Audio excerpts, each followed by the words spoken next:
Today we are going to learn how to weave in our ends as we crochet along. Some people are weave enders. It's kind of a fun name that I've given them, of putting these ends in through the project at the end of it. I despise when I finish a project, I want to be done with it.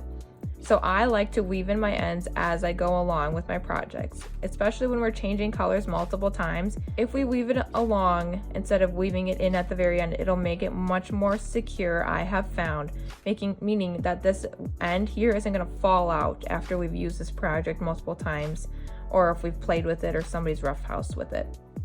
So I have finished a row here.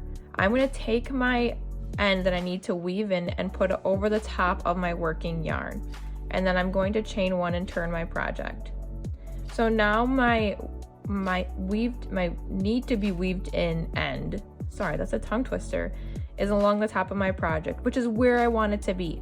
So I'm just going to hold on to it as well as I'm holding on to my project here in order to weave in the end. So it's basically just becoming a part of the top of this single crochet row. So I'm just going to again show you single crocheting along the top of my project, weaving in my end as I go along here. You can do this with single crochet, double crochet, all of the crochets that we ever know about for weaving in our end as we go along. As you can see, I'm holding on to that end that needs to be woven in as I'm going along here, keeping it kind of at the top of it so that it doesn't fall or become a part of the stitch on accident. We don't want to add extra pieces of yarn and all of that jazz for our project.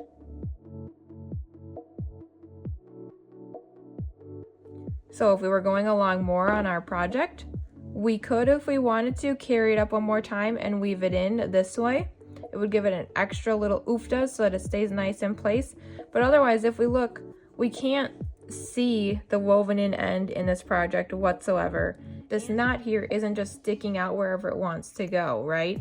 It's then pulled up along the side, and then this tail end is woven in here. You can cut it off here now, or like I was saying, you can bring this up one more time and weave in the end this way. It really only works when we're weaving in the end at the beginning of changing a color, the beginning of our project. At the very end of our project, we will have to take our tapestry needle and weave it in through the end of our project, because there is no way when we're all done to weave it in otherwise. But for today's purposes, you have learned how to crochet in and weave in as you're crocheting along your ends, so you don't have to do it at the very end.